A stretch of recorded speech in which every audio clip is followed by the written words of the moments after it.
Eu acho que eles querem morrer. Está feio. Está muito feio. Essas foram as palavras, então, de Donald Trump sobre o Hamas na sexta-feira. Conforme o presidente americano retirava os negociadores, Israel fez a mesma coisa das conversas de cessar-fogo no Catar, semana passada, depois que os Estados Unidos consideraram que o Hamas não estava nem coordenando, nem agindo de boa fé nas negociações. Como eu disse, Israel também removeu os negociadores. Agora, a retórica americana, que semanas atrás parecia esperançosa por um novo cessar-fogo, muda para o seguinte, aspas novamente para o presidente americano. Buscar formas alternativas de soltar os reféns ainda em cativeiro. São 48 por sinal.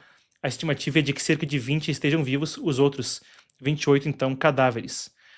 Destoando disso, tem aí alguma coisa contraditória na imprensa israelense. Um representante do Hamas teria dito que as conversas devem ser retomadas nessa semana e disse que essa pausa era somente uma tática de pressão.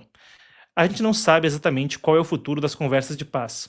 Israel disse estar cogitando, então, depois de conversar com os Estados Unidos, quais seriam essas novas formas de soltar os reféns. Enquanto isso, permanece a tensão quanto à crise humanitária na região, uma coisa que tem sido palco, né, tem sido aí palco de debate, tem estado nas manchetes. Como a gente começou com um gancho da fala do presidente americano na sexta-feira, hoje, com o premier britânico Keir Starmer, ele que está em visita então ao Reino Unido, também falou de novo a respeito do assunto. Keir Starmer também comentou. A gente tem aí a fala de Trump hoje mais cedo, vamos conferir. And I think before we get to phase two, which is, what's going to happen afterwards, we want to get the children fed. We made a contribution a week ago of $60 million, all going into food. We only hope the food goes to the people that need it, because so much, as you know, when you do something there, it gets taken by Hamas or somebody, but it gets taken. But and we're prepared to help. We want to help. It's a terrible situation. The whole thing is terrible. It's been bad for many years, but it's great to hear you feel the same way that I do. We have to help on a humanitarian basis before we do anything. We have to get the kids fed. So we've been sending in a lot of food. A lot of the food that's been going there has been sent by the United States.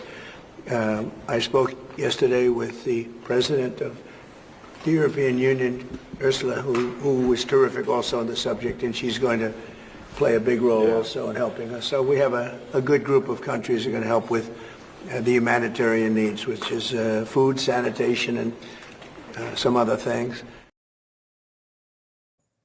Um debate complexo, outra acusação repetida por Trump agora, que já foi feita anteriormente por Israel, de que o COGAT, que é o órgão israelense responsável por lidar com a Judéia e Samária, ou Cisjordânia, dependendo, cada um chama de um jeito, e com a faixa de Gaza, os territórios, então disse que havia entrega de auxílio humanitário que não estava sendo distribuído adequadamente pelas organizações internacionais responsáveis por isso do outro lado da fronteira. Seja como for, o Keir Starmer, premier, então, que estava ao lado de Trump, também falou a respeito da situação em Gaza. Ele disse que era uma catástrofe absoluta. A gente confere agora a fala, então, de Keir Starmer.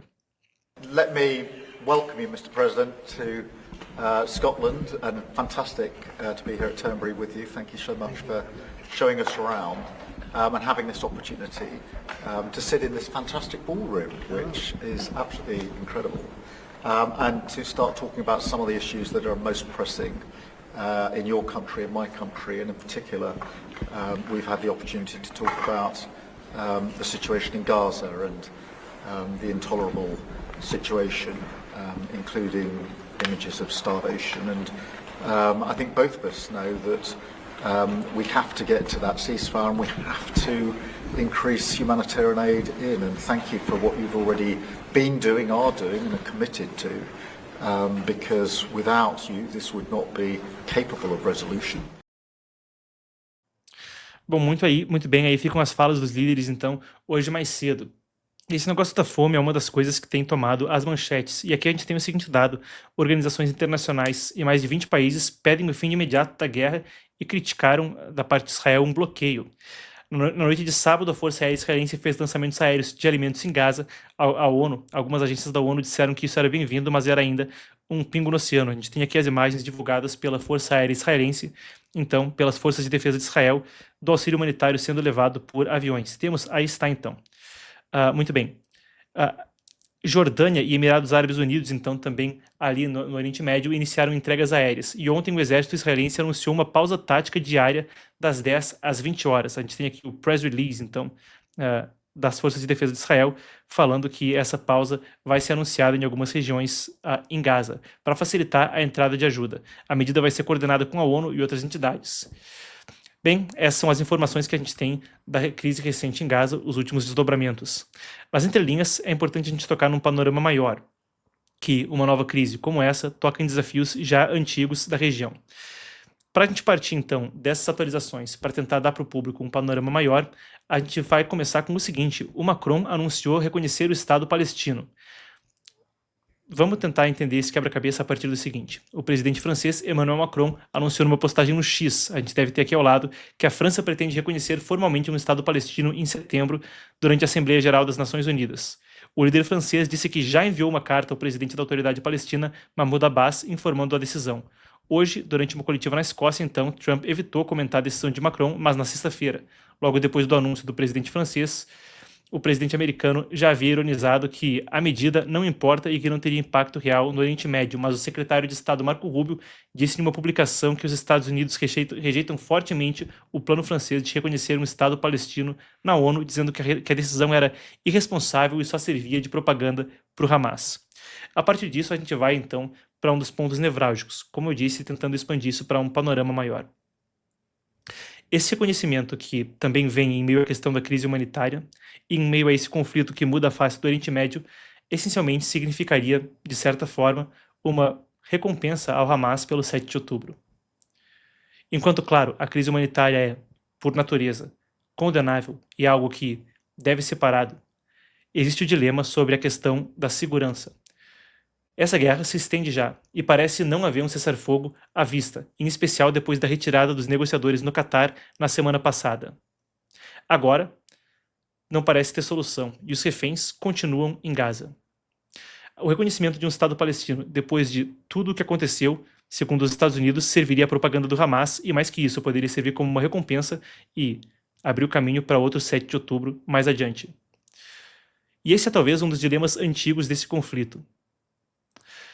Um país que não pode se dar o luxo de perder uma guerra, como dizia o Moshe Dayan, antigo ministro da Defesa de Israel na época da Golda Meir, tem uma situação na qual as vitórias militares que se acumulam nesse conflito, quando a gente fala, por exemplo, de sul do Líbano, sudoeste da Síria, nas colinas do Golã, o Irã, claro, com o desmanche do programa nuclear, e ainda os bombardeios aos Houthis no Iêmen, também vem junto de derrotas midiáticas. E, claro, a crise humanitária é condenável, a gente já começou o segmento falando disso, e, claro, essa responsabilidade, esse debate não se exime quando a gente trata desse assunto.